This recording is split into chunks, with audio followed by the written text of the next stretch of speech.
सबसे करीबी दोस्त अमित चंदेल के गिरफ्तार होते ही उद्धव ठाकरे के खास विधायक प्रताप सरनाईक के हाथों के तोते उड़ गए।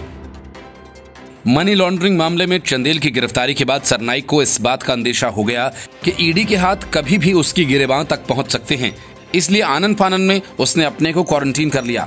हालांकि चंदेल की गिरफ्तारी के पहले तक सरनाईक मुंबई की सड़कों पर आराम से घूम रहा था और संजय राउत के साथ मिलकर बचने की तरकीबें लगा रहा था। ईडी ने अमित चंदेल को करीब 12 घंटे की पूछताछ के बाद गिरफ्तार किया। ईडी ने चंदेल के घर से कई दस्तावेज, इलेक्ट्रॉनिक गैजेट्स जब्त किए। सूत्र बताते हैं कि एमएमआरडी को सुरक्षा गार्ड मुहैया कराने का ठेका टॉप्स ग्रुप ने चंदेल की फर्म को दिया था। ईडी ने मंगलवार को प्रताप सरनाईक के घर, दफ्तरों और उनके कारोबारी सहयोगियों समेत 10 ठिकानों पर छापा मारा था।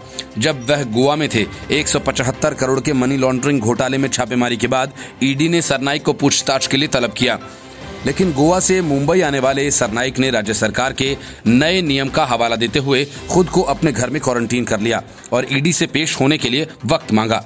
छापे के बाद ईडी के अधिकारियों ने शिवसेना विधायक प्रताप सरनाईक के बेटे विहांग को लेकर उनके दूसरे बेटे के घर दफ्तर पहुंचे थे। शिवसेना विधायक प्रताप सरनाईक ने अनुरोध किया है कि उन्हें और उनके व्यवसायी बेटों को एक साथ पूछताछ के लिए बुलाया जाए। उन्होंने ये भी कहा कि उनकी बहू को हाई ब्लड प्रेशर के लिए अस्पताल में भर्ती करवाया गया है। अपनी तमाम बातें रखने के बाद सरनाईक ने कहा कि वह 1 सप्ताह के बाद ईडी की जांच में शामिल हो पाएंगे। दरअसल मुंबई पुलिस की आर्थिक अपराध शाखा द्वारा टॉप्स ग्रुप के पूर्व कर्मचारियों की शिकायत पर कंपनी के प्रमोटर राहुल नंदा और दूसरे लोगों के खिलाफ एफआईआर दर्ज की गई है।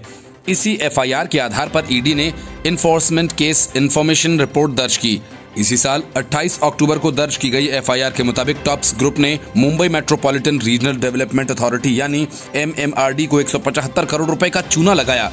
टॉप्स ग्रुप को एमएमआरडी के ठिकानों पर सुरक्षा रक्षकों की नियुक्ति का ठेका मिला है। आरोप है कि नंदा के पुराने दोस्त सरनाईक ने उन्हें ये ठेका दिलाने में मदद की। ये भी शक है कि सरनाईक की कंपनीज ने टॉप्स ग्रुप के जरिए पैसे विदेश भेजे। विदेश में किए गए निवेश और मॉरिशस में स्थित ट्रस्ट के चलते भी नंदा संदेह के घेरे में हैं, लेकिन उन्होंने किसी भी तरह की गड़बड़ी से इनकार किया है। क्वारंटीन होने का हवाला देकर जांच एजेंसी से मोहलत मांगने वाले प्रताप सरनाईक पर बीजेपी नेता किरीट सोमैया ने निशाना साधा। सोमैया ने सवाल किया कि क्या जिन लोगों ने सरनाईक से मुलाकात की है उन सभी को क्वारंटीन होने के लिए कहेंगे। सोमैया ने ट्वीट करते हुए सवाल किया कि सरनाईक को कोरोना से डर लग रहा है या ईडी से। Report, news of India.